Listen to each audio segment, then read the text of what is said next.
है बिहार की नदियाँ। कल ही बताए थे कि कल हम लोग क्या देखेंगे, बिहार की नदियाँ। तो चलते हैं आगे बढ़ते हैं, बिहार की नदियाँ में पढ़ते हैं कि बिहार में कैसी कैसी प्रकार की जानते हैं कि बिहार जो है उत्तर बिहार का क्षेत्र बाढ़ से प्रभावित रहता है। तो उत्तर बिहार का क्षेत्र क्या रहता है, बाढ़ से प्रभावित रहता है। बाढ़ से प्रभावित रहता है तो इस प्रकार देख सकते हैं कि बिहार जो है, बिहार में नदियों का जाल है। देख पा रहे होंगे मैप में कि ये बिहार को दो भागों में बांटने वाली नदी कौन है, गंगा है। उसके बाद बिहार में सबसे पहली नदी जो उत्तर की तरफ से मिलती है तो वो घाघरा नदी है। उसके बाद गंडक, फिर बूढ़ी गंडक मिलती है। उसके बाद बागमती। और बागमती के बारे में एक चीज जाना है तो ये पहले बूढ़ी गंडक में मिलती थी, लेकिन अब ये किस में मिलती है, कमला और कोसी में मिलती है। उसके बाद देखा तो कमला, कोसी, और फिर यहीं पे पड़ती है मेची और उसके बाद महानंदा। तो पूर्व की ओर से मिलने वाली सबसे पूर्ववर्ती नदी जो है वो महानंदा है। पूरे बिहार को दो भागों में पूरे बिहार को दो भागों में बांटने वाली नदी कौन है, गंगा। और उत्तर बिहार को दो भागों में बांटने वाली नदी कौन है, तो बागमती। उसके बाद दक्षिण बिहार में देखें तो सबसे पहले नदी जो मिलती है वो कर्मनाश है। उसके बाद सोन कहाँ से निकलती है, अमरकंटक से निकलती है। क्योंकि पहले भी इस पर चर्चा हुआ था कि अमरकंटक, भारी, मैकाल से 3 नदी निकलती है। सोनम, सो हो गया, नौ से नर्मदा, मौ से माही। माही नदी जो है कर्क रेखा को दो बार काटती है। कर्क रेखा को कितने बार काटती है, 2 बार। उसके बाद पुनपुन नदी, पुनपुन के बाद हो गया फल्गु नदी। फल्गु की बात करें तो फल्गु नदी पे किनको ज्ञान की प्राप्ति हुआ था, तो फल्गु नदी पे ही गौतम बुद्ध को ज्ञान की प्राप्ति हुआ था। उसके बाद यहीं पे देखेंगे तो सकरी नदी, उसके बाद क्यूल नदी है, क्यूल के बाद अजय नदी। आगे बढ़ते हैं। अब देखिए बिहार में या कहीं भी देश स्तर पर भी आप देखे होंगे कि पूरे नदी सिस्टम को हम 2 भागों में बांट कर पढ़ सकते हैं। एक तो जो पहाड़ से होकर गुजरती है, दूसरे जो हमेशा उसमें पानी आता है, हिमालयन नदी, जो हिमालय की श्रेणी से निकलती है। कहाँ से निकलती है, हिमालय के श्रेणी से निकलती है। तो देखे तो हिमालयन नदी और पठारी नदी 2 भागों में नदी को बांट के पढ़ सकते हैं, पठारी नदी और हिमालयन नदी। पठारी नदी की बात करें तो पठारी नदी जो होती है वो वर्षा आधारित होती है, लेकिन हिमालयन नदी जो होती है वो पूरे साल भर उसमें जल जमाव रहता है। पूरे साल भर जल जमाव रहेगा, इसी कारण इसको क्या बोलते हैं, सदा नीरा नदी कहते हैं। ठीक है, इसका प्रवाह जो होगा, जितना भी हिमालयन नदी निकलेगी, तो आप जानते हैं कि हिमालय श्रृंखला जो है वो यहाँ से है। ठीक है, आप देख पा रहे हैं कि हिमालय श्रृंखला हमारे बिहार के उत्तर में अवस्थित है। तो उत्तर में अवस्थित है तो यहाँ जितनी भी नदियां निकलेगी उसका दिशा क्या होगा, उत्तर से दक्षिण होगा। उसका दिशा क्या होगा, उत्तर से दक्षिण होगा।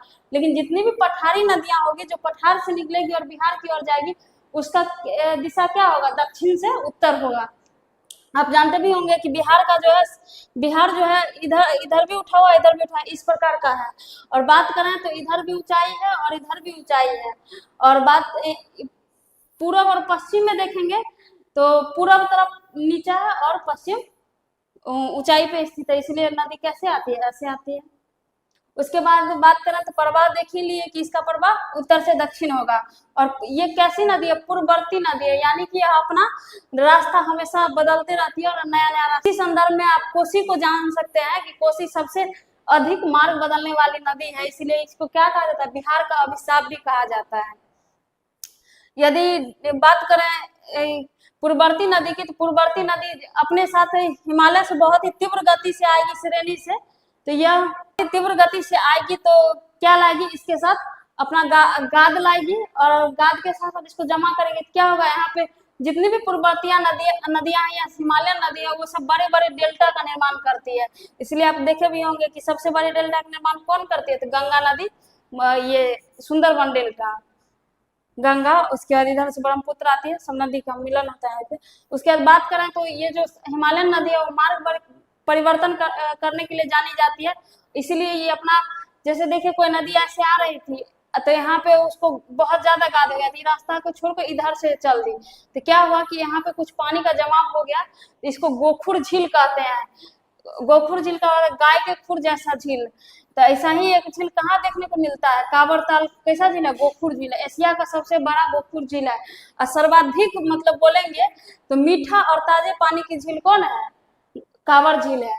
और यही गोखुर झील का निर्माण होता है। उसके बाद इस नदी की बात करेंगे, हिमालयन नदी के, तो ये बाल्य अवस्था में रहती है, अपने मार्ग पे बहुत दिनों तक नहीं चलती है।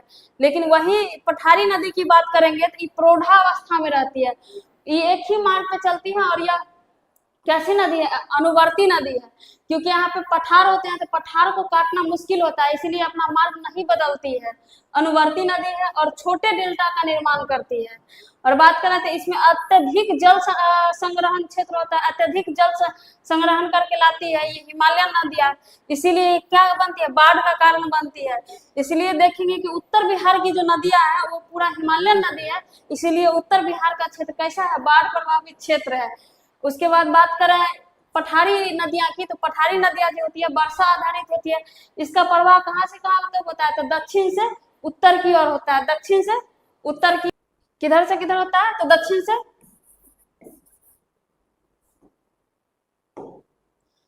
से उत्तर की ओर होता है। और बात करें तो अनुवर्ती नदियां हैं, अपना मार्ग पे ही चलती है, मार्ग परिवर्तन नहीं करती है, छोटे छोटे डेल्टा का निर्माण करती है, क्योंकि अपने साथ बहुत ज्यादा गाद नहीं लाती है, बहुत तीव्र नहीं बहती है, जिस राह पे चलती है उसी राह पे चलती है। यह प्रौढ़ावस्था में रहता है। प्रौढ़ावस्था का मतलब समझ गए होंगे कि बहुत दिनों तक एक ही राह पे चलता है। यह सीधा गमन करती है, मार्ग नहीं बदलती है। बाढ़ की संभावना यहाँ क्या होगी? बहुत कम होगी, क्योंकि जिस रास्ते से जाएगी, और यह वर्षा आधारित है, तो वर्षा रहा तो पानी रहेगा, कभी कभी तो सूख भी जाएगा। जैसे फल्गु नदी जानते होंगे कि फल्गु नदी गर्मी के दिनों में सूख जाती थी, इसी के लिए यहाँ पे सबसे बड़ा क्या बनाया गया? रबर डैम बनाया गया है। जानते होंगे रबर डैम कहाँ है? गया जी में। गया का नाम गया जी हो चुका है बिहार कैबिनेट के अनुसार। तो गया जी में क्या है? रबर डैम है। रबर डैम किस नदी पर है? तो फल्गु नदी पर है। चलिए आगे बढ़ते हैं। आगे है, ये है हमारा बिहार की नदियां। तो देखते हैं कि बिहार में सबसे पहले जो नदी मिलती है वो है घाघरा नदी। ठीक है, ऐसे ये तो पहले सबसे पहले जो नदी बिहार को दो बराबर भागों में बांटती है वो है गंगा नदी। और गंगा नदी में सबसे पहले उत्तर से मिलने वाली नदी कौन सी है? घाघरा नदी। उसके बाद गंडक नदी। गंडक नदी की बात करें तो यह पश्चिम चंपारण से प्रवेश करती है बिहार में, और वाल्मीकि डैम होते हुए इसको भैंसालोटन डैम भी यहीं पे है, ये पूरा चलती है। और घाघरा नदी की बात करें तो इसको यूपी में सरयू नदी भी कहते हैं। उसके बाद बूढ़ी गंडक की बात करें तो बूढ़ी गंडक कहाँ से निकलती है? सोमेश्वर की पहाड़ी से निकलती है। उसके बाद चौथी नदी की बात करें तो कौन सी है? बागमती। फिर कमला, कमला के बाद कोसी। कोसी की लंबाई की बात करें तो 730 इसका लंबाई है, लेकिन 260 यहाँ ही ये आती है, 260 किलोमीटर ही बिहार में इसकी दूरी है। आइए उसके बाद ये बात करें तो मेची है, सबसे पूर्ववर्ती नदी जो महानंदा है उसी में मेची मिलती है। अभी एक लिंक चल रहा है, नदी जोड़ो परियोजना के लिए चल रहा है, कोसी मेची परियोजना। ठीक है, कोसी मेची परियोजना।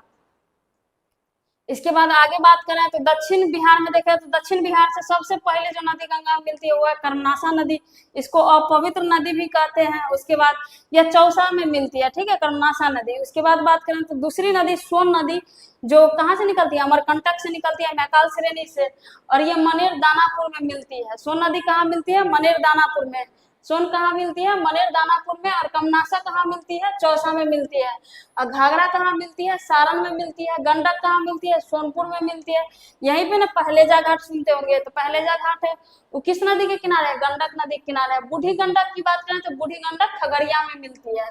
और कमला मिलती है किस में? कोसी में। और ये अभी कोसी जाके कमला मिलती है कोसी में। कोसी जाके कहाँ मिलती है? तो कुर्सेला कटिहार में मिलती है। आप जानते ही होंगे कि यहीं पे कौन सा प्रखंड है? मनिहारी प्रखंड, जिसमें आरक्षण दिया हुआ है विधानसभा में, 2 अनुसूचित क्षेत्र जो घोषित किया हुआ है, मनिहारी और कटोरिया। तो ये मनिहारी क्षेत्र यहीं पे पड़ता है, कटिहार में। तो ये जो है कोसी कहाँ मिली? कुर्सेला में। मेची मिली महानंदा में, महानंदा मिली मालदा पश्चिम बंगाल में। तो ठीक है, देखते हैं यहाँ से। घाघरा मिली सारण में, गंडक मिली सोनपुर पहलेजा घाट, बूढ़ी गंडक खगड़िया, कमला मिली कोसी में, और कोसी मिला कुर्सेला कटिहार में। ये सब नदी जो है गंगा में मिल रही है। महानंदा जो है वो बिहार में, महानंदा जो है ये मेची मिलती है महानंदा में, लेकिन महानंदा बिहार में नहीं मिलता है। महानंदा कहाँ मिलता है? पश्चिम बंगाल में मिलता है, गंगा में। तो किस जगह पे मिलता है? तो ये मालदा में मिलता है। मालदा जानते हैं, पश्चिम बंगाल का क्षेत्र है, यहाँ का आम भी फेमस है, मालदा आम। उसके बाद कर्मनाशा की बात करें तो कर्मनाशा कहाँ मिलती है? चौसा में मिलती है। फिर उसके बाद सोन की बात करें तो सोन अमरकंटक पहाड़ी से निकलती है और मनेर दानापुर में मिलती है। उस पुनपुन नदी जो है, पुनपुन नदी कहाँ मिलती है? तो फतुआ, पुनपुन मिलती है फतुआ में, लेकिन फल्गु नदी किस में मिलती है? तो पुनपुन में मिलती है। फल्गु किस में मिलती है? पुनपुन में मिलती है। पुनपुन मिलती है कहाँ? फतुहा में। अब पुनपुन नदी का निर्माण कैसे हुआ है? तो नीलांजन और मोहना नदी के मिलने से हुआ है। जहाँ पे ये दोनों का संगम है, उसी के बाद ये नदी क्या कहलाती है? फल्गु कहलाती है। फल्गु नदी के किनारे ही इनका गौतम बुद्ध को ज्ञान की प्राप्ति हुआ था। इस ये गौतम बुद्ध को क्या कहते हैं? एशिया का प्रकाश स्तंभ। उसके बाद यहीं पे एक नदी पड़ती है, धाधर नदी, जो लखीसराय के आसपास होते हुए लखीसराय में मिल जाती है, सकरी में, सकरी और क्यूल में। ठीक है, यहाँ से एक धाधर नदी है, उसके बाद ये सकरी नदी है। ये दोनों कहाँ मिलती है? क्यूल नदी में। क्यूल मिलती है लखीसराय में। ठीक है, धाधर नदी मिलती है सकरी में, यहाँ से इसे धाधर है, उसके बाद सकरी है, और सकरी के बाद क्यूल में मिलती है। क्यूल से ही पहले दो नदी है, धाधर और सकरी मिलती है क्यूल में, क्यूल मिलती है लखीसराय गंगा में। उसके बाद बदुआ नदी, बदुआ नदी जानते, पहले बदुआ से भी पहले एक नदी है चांदन नदी या चंदना नदी, ये बांका में ही सिर्फ आती है, बांका में। उसके बाद बदुआ नदी है, बदुआ के बाद अजय नदी, अजय नदी जमुई से उद्गम होता है इसका, ये जमुई से बहते हुए ऐसे बाहर निकल जाती है, बाहर निकल के पश्चिम बंगाल में गंगा में मिल जाती है। और गंगा कहाँ गिरती है? बंगाल की खाड़ी में।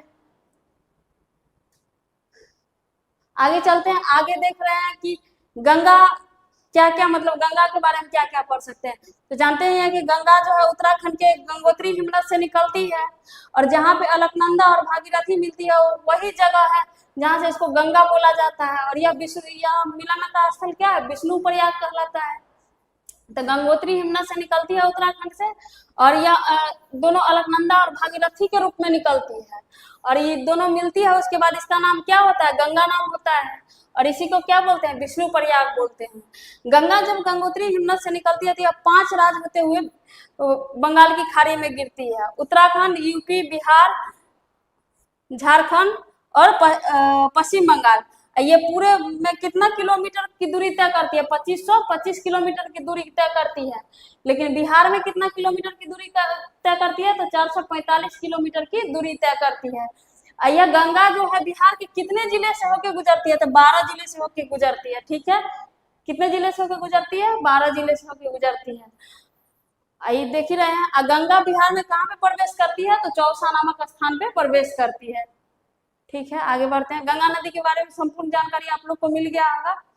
देखिए, नदी का ऐसा आप लोग को वीडियो कहीं नहीं मिलेगा, जितना इसमें कलेक्शन है ना, उतना आप चाह के भी करने जाइएगा तो आपको 5 से 6 घंटा लगेगा।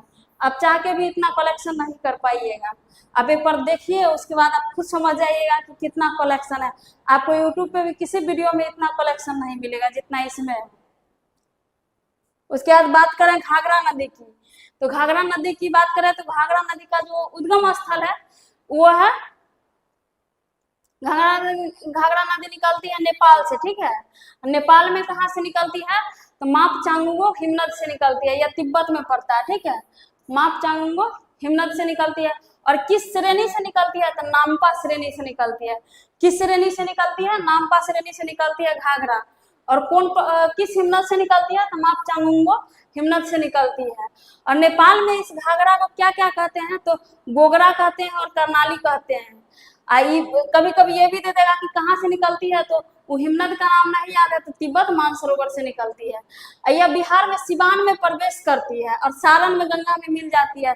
यह कुल बिहार के साथ कितना किलोमीटर की बिहार में कितना किलोमीटर आती है? तो 83 किलोमीटर मात्र आती है।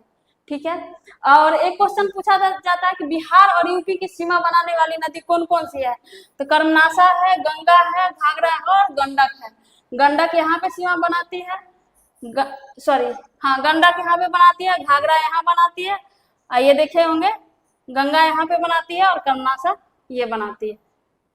अब 4 नदियां हैं जो बिहार और यूपी की सीमा बनाती है, बिहार और यूपी की सीमा बनाती है। कौन कौन? ऊपर से देखिए, पहले देखिए गंगा, नीचे देख लीजिए कर्मनाशा, उसके बाद घाघरा और गंडक। अब आगे बढ़े तो आगे और घाघरा की सहायक नदी भी देख सकते हैं। घाघरा की सहायक नदी राप्ती है, सेती है, शारदा है, भेरी है और छोटी गंडक है। घाघरा की सहायक नदी कौन कौन है? राप्ती, सेती, शारदा और भेरी और छोटी गंडक। इसके बाद बात करें गंडक नदी की, तो गंडक नदी बिहार में कितने किलोमीटर दूरी तय करती है? तो 260 किलोमीटर दूरी तय करके और सोनपुर पहलेजा में मिल जाती है। और इसकी बात करें गंडक नदी की, तो गंडक नदी निकलती कहाँ से है? तो नेपाल के त्रिवेणी नहर से निकलती है। ठीक है, नेपाल से निकलती है। उसके बाद बात करें बूढ़ी गंडक की, तो बूढ़ी गंडक टोटल कितने किलोमीटर है? 320 किलोमीटर है। बूढ़ी गंडक कितने किलोमीटर बिहार में दूरी तय करती है? 320 किलोमीटर। और बात करें बूढ़ी गंडक की, तो ये सोमेश्वर श्रेणी से निकलती है। लेकिन सोमेश्वर श्रेणी में कहाँ से निकलती है? तो चौतरवा चौर से निकलती है। ठीक है, कहाँ से निकलती है? तो चौतरवा चौर से निकलती है सोमेश्वर श्रेणी। और गंडक के बारे में बात करती है, सोमेश्वर श्रेणी चौतरवा चौर से निकलती है और 320 किलोमीटर की दूरी तय करते हुए खगड़िया में मिल जाती है, गंगा में। उसके बाद बागमती की बात करें, तो बागमती उत्तर बिहार को 2 भागों में बांटती है। और बागमती जो है, बागमती महाभारत श्रेणी से निकलती है और यह 360 किलोमीटर की दूरी तय करती है। ठीक है, अब पहले यह बूढ़ी गंडक में मिलती थी, लेकिन अब यह कमला और कोसी में मिलती है, इसलिए इसकी दूरी कितना हो गई? 360 किलोमीटर हो गई। यदि बात करें तो गंगा के बाद सर्वाधिक लंबाई के अनुसार देखें, दूरी के अनुसार, तो सर्वाधिक दूरी तय करने वाली नदी कौन है? बागमती है। कौन सी नदी है? बागमती। 360 किलोमीटर। जानते ही होंगे कि गंगा 445 है और बागमती 360 किलोमीटर है।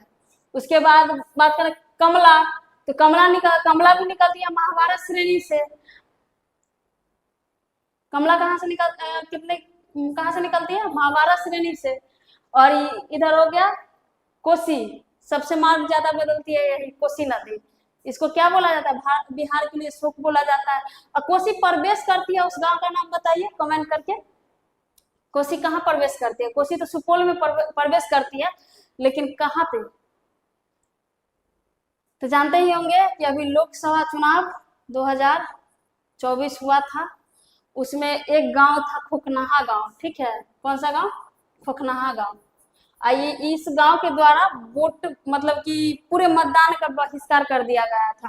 कारण था इस गांव की बाढ़ की समस्या। यह गांव प्रत्येक वर्ष बाढ़ से प्रभावित रहता है, इसीलिए यह गांव क्या था?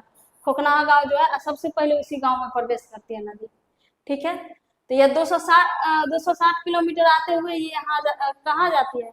ये भी मिल जाती है गंगा में। कहाँ पे मिलती है? तो कुर्सेला में मिलती है, कटिहार में। कोसी कहाँ मिलती है? कौशा कोसी, कौशा कुर्सेला, कौशा कटिहार। उसके बाद मेची कहाँ मिलती है? महानंदा में। अभी कोसी मेची जोड़ो परियोजना चल रहा है, इसके लिए बजटीय आवंटन भी हुआ है, देखेंगे करंट अफेयर्स के क्लास में। उसके बाद महानंदा की बात करें, तो महानंदा जो है ये सबसे पूर्ववर्ती नदी है और कहाँ से निकलती है? तो पश्चिम बंगाल के दार्जिलिंग पहाड़ी से निकलती है। लेकिन जगह की बात करें तो महलदीरम पहाड़ी से निकलती है। कौन पहाड़ी से निकलती है? महलदीरम पहाड़ी से निकलती है। और कोसी जो है, कोसी किस स्थान से निकलती है? तो गोसाई स्थान नेपाल से निकलती है। ठीक है, महानंदा मिलती है मालदा में। अब तो इधर हो गया। अब देखिए, ये है दक्षिण बिहार की नदियां। ठीक है, ऊपर है तो उत्तर बिहार की नदियां, अभी पर है दक्षिण बिहार की नदियां।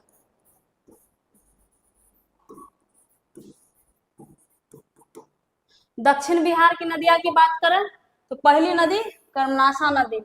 कर्मनाशा नदी निकलती कहाँ से है?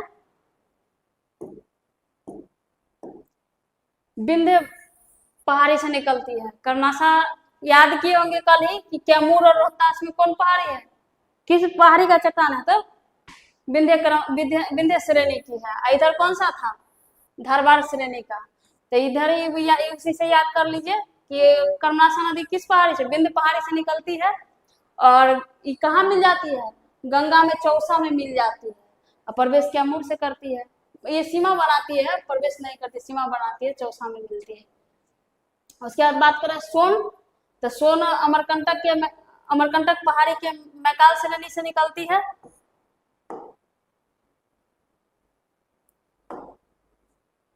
सोन जो है कहाँ से निकलती है? अमरकंटक पहाड़ी के मैकाल श्रेणी से निकलती है। और ये रोहतास में प्रवेश करती है, रोहतास में प्रवेश करके दानापुर में मिलती है। और दानापुर ऑप्शन नहीं दिया हो तो जगह दिया रहेगा मनेर, दानापुर मनेर में मिलती है। ठीक है, इसके बाद बात करें पुनपुन, तो पुनपुन कहाँ से निकलती है? तो पुनपुन निकलती है पलामू से, पुनपुन निकलती है पलामू से। और ये मिलती है कहाँ? तो ये मिलती है फतुहा गंगा में मिल जाती है, फतुहा में मिल जाती है। फतुहा जो ये बख्तियारपुर वाला रूट जो लोग जाते हैं उनको फतुहा पता होगा, फतुहा गंगा में मिल जाती है पुनपुन। अब पुनपुन की ही सहायक नदी है फल्गु। अब फल्गु कहाँ से निकलती है? तो छोटा नागपुर पठार से निकलती है, हजारीबाग से। और ये यहाँ पे क्या क्या फल्गु अपना यहाँ जाके पुनपुन में मिल जाती है। अब देखिए अगल पुनपुन की बात करें, सॉरी फल्गु की बात करें, फल्गु में सबसे बड़ा रबर डैम है जो पहले ही बता चुके हैं। उसके बाद सकरी नदी की बात करें तो सकरी नदी जो है छोटा नागपुर से निकलती है, ये भी हजारीबाग से निकलती है सकरी नदी। और ये जाके क्यूल में मिल जाती है। सकरी कहाँ मिल जाती है? क्यूल में मिल जाती है। और बात करें क्यूल की, तो क्यूल भी हजारीबाग से निकलती है। हजारीबाग में क्यूल कहाँ से निकलती है? तो पारम स्थल कहाँ से है? पारसनाथ की पहाड़ी से है।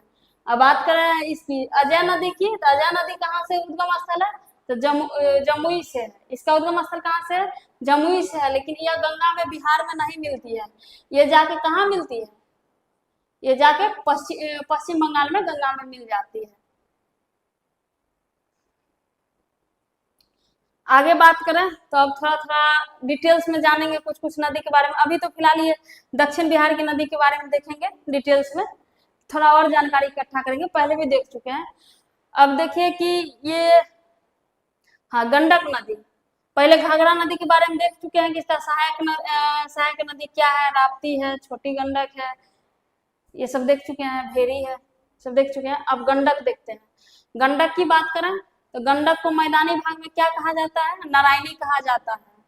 और उसके बाद गंडक की सहायक नदी की बात करें तो इसको क्या कहा जाता है? सप्त गंडकी, मतलब सहायक नदी है सप्त गंडकी शालिग्रामी। शालिग्रामी इसको क्यों नाम पड़ा है? तो इसका नाम पड़ा है इसलिए क्योंकि यहाँ गोल गोल पत्थर होते हैं। और इसको सप्त गंडकी भी कहते हैं गंडक नदी को। तो गंडक नदी का 3 नाम हो गया, मैदानी भाग में नारायणी, सप्त गंडकी और शालिग्रामी। शालिग्रामी क्यों कहते हैं? गोल गोल पत्थर के कारण।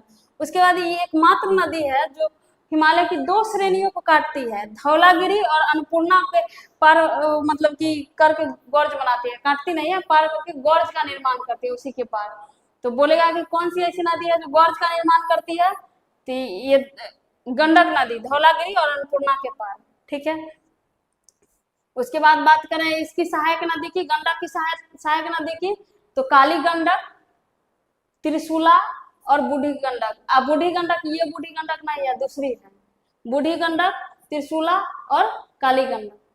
और उसके बाद बात करें कि यूपी, ये गंडक जो है यूपी और बिहार की सीमा कितने दूर तक बनाती है? तो 45 किलोमीटर तक बनाती है। यूपी और बिहार की सीमा कितने दूर तक बनाती है? तो 45 किलोमीटर तक बनाती है। ठीक है, आप लोग कमेंट करके बताइए कि घाघरा नदी की सहायक नदी कौन कौन सी है। चलिए आगे बात करते हैं। अब बात कर रहे हैं किसके बारे में? घाघरा नदी के बारे में पहले बात कर चुके थे, अब बात कर रहे हैं गंडक नदी के बारे में। गंडक नदी के बारे में बात करें, गंडक की बात करें तो गंडक जो है यूपी और बिहार की सीमा कितना किलोमीटर बनाती है? तो 45 किलोमीटर सीमा बनाती है यूपी और बिहार की गंडक नदी। ठीक है, यहाँ पे यूपी और बिहार की सीमा कितना किलोमीटर बनाती है? 45 किलोमीटर बनाती है। और इसकी सहायक नदी कौन कौन सी है? तो काली नदी है, त्रिशूली है, उसके बाद बूढ़ी गंडक है। उसके बाद बात करें इसको मैदानी भाग में क्या कहते हैं? नारायणी और सप्त गंडकी और शालिग्रामी के नाम से जाना जाता है। इसको शालिग्रामी नदी क्यों कहते हैं? क्योंकि यहाँ पे गोल गोल पत्थर पाए जाते हैं। उसके बाद बात करें तो जब ये गंडक नदी जो है पर्वत श्रेणी धौलागिरी और अन्नपूर्णा को पार करती है तो यह गौर्ज का निर्माण करती है। धौलागिरी और अन्नपूर्णा को पार करती है तो गौर्ज का निर्माण करती है। उसके बाद अगली नदी की बात करें तो ये जो है बूढ़ी गंडक, बूढ़ी गंडक की बात करें तो देखें थे कि कितने किलोमीटर बिहार में है? 320 किलोमीटर। तो ये कहाँ, इसका अन्य नाम क्या है? सिकरहना। इसका नेपाल में इसका नाम है सिकरहना। और सहायक नदी कौन कौन सी है? तो सहायक नदी है मसान, बालोर और त्यूर और धनौती। सहायक नदी कौन कौन सी है? मसान, बालोर, त्यूर और धनौती। उसके बाद बागमती की बात करें तो बागमती महाभारत श्रेणी से निकलती है, और ये बागमती नदी के किनारे ही नेपाल के काठमांडू में जो पशुपतिनाथ का मंदिर है वो इसी नदी के किनारे अवस्थित है। उसके बाद ये बागमती नदी सीतामढ़ी से बिहार में प्रवेश करती है। अब पहले ये कहाँ मिलती थी? गंडक में, बूढ़ी गंडक में मिलती थी, लेकिन अब ये कोसी में मिलती है, कमला कोसी में मिलती है, और बिहार की दूसरी सबसे लंबी नदी है 360 किलोमीटर। और बात करें कि गंगा 445, पहली कौन है? गंगा है। उसके बाद कोसी की बात करें तो कोसी नदी जो है नेपाल के गोसाई स्थान से निकलती है। तो गोसाई स्थान में किस एरिया से निकलती है? तो नॉर्थ ईस्ट से निकलती है, ठीक है, नॉर्थ ईस्ट से निकलती है कोसी नदी। उसके बाद बात करें कि इसकी सहायक नदी कौन कौन सी है कोसी की? इसको सब कोसी भी कहते हैं, तो अरुण, तिमोर, लिखू, दूध कोसी, तामा कोसी, सुन कोसी और इंद्रावती। उसके बाद बात करें कि ये महानंदा की, तो महानंदा जो है इसकी सहायक नदी कौन कौन सी है? तो पेन्नार, नागर, बालासर, मेची। मेची देखे ही थे, कोसी यहीं पे था। अभी कोसी मेची लिंक प्रोजेक्ट भी चल रहा है। ये जो महानंदा है वह बिहार की सबसे पूर्ववर्ती नदी है, और यह किशनगंज में मिलती है, और किशनगंज से प्रवेश करती है पूर्णिया होते हुए, ये बिहार से बाहर चली जाती है, बिहार से बाहर जाकर मालदा में मिल जाती है। उसके बाद सबसे पूर्वी नदी है और कटिहार से निकलकर मालदा में मिल जाती है। उसके बाद बात करें बागमती, तो बागमती को देख लिए हैं कि इसको, बागमती को क्या कहाँ से निकलती है? महाभारत श्रेणी से निकलती है। इसकी सहायक नदी कौन कौन सी है? तो लाल बकिया, लखनदेई और मनोहरा और अधवरा, ठीक है, लाल बकिया, लखनदेई, मनोहरा और अधवरा, ठीक है। आगे बढ़ते हैं।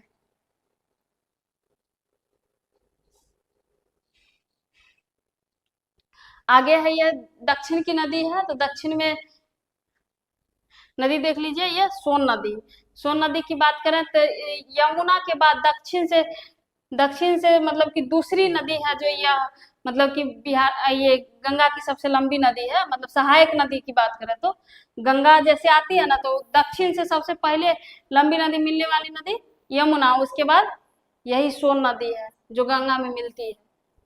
इसके बाद बात करें तो यमुना, ये हो गया। इसकी सहायक नदी की बात करें तो रिहंद, कन्हार और उत्तरी कोयल भी पूछ चुका है, कहाँ है? झारखंड में।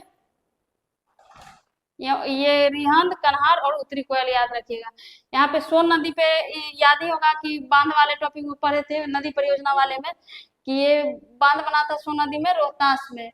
इसमें कहाँ कहाँ पे बांध था? तो देहरी बांध था, बारून बांध था और इंद्रपुरी बांध था। तो ये तीनों कहाँ है बांध? रोहतास में है, रोहतास में बांध है। और उसके बाद बाणसागर की बात करें तो बाणसागर कहाँ है? मध्य प्रदेश में है। बाणसागर कहाँ है? मध्य प्रदेश में है। उसके बाद बात करें पुनपुन जो है औरंगाबाद में प्रवेश करती है बिहार में, यहाँ औरंगाबाद में। और इसकी सहायक नदी की बात करें तो मोरहर, मादर और दुर्धी और फल्गु। ये फल्गुआ, गौतम बुद्ध को ज्ञान की प्राप्ति कहाँ हुई थी? फल्गु नदी के किनारे। आगे बढ़ते हैं। आगे में नदी का टॉपिक खत्म हो चुका है। अब किस नदी के किनारे कौन सा शहर है वो देख लेते हैं। तो पटना शहर जो है वो किस नदी के किनारे है? तो पटना शहर गंगा, सोन और गंडक के संगम पर अवस्थित है। पटना शहर जो है गंगा, सोन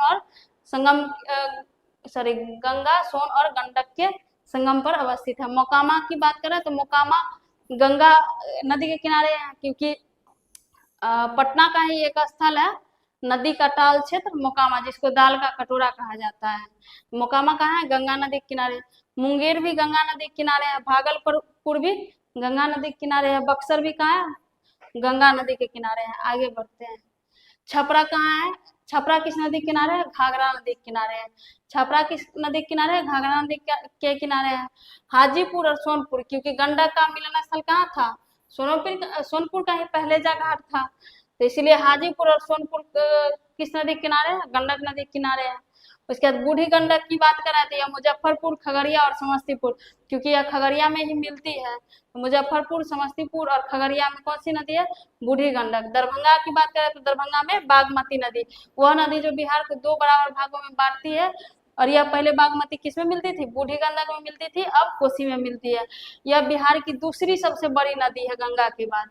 उसके बाद दरभंगा बागमती नदी गया कहाँ? फल्गु नदी के किनारे। ठीक है,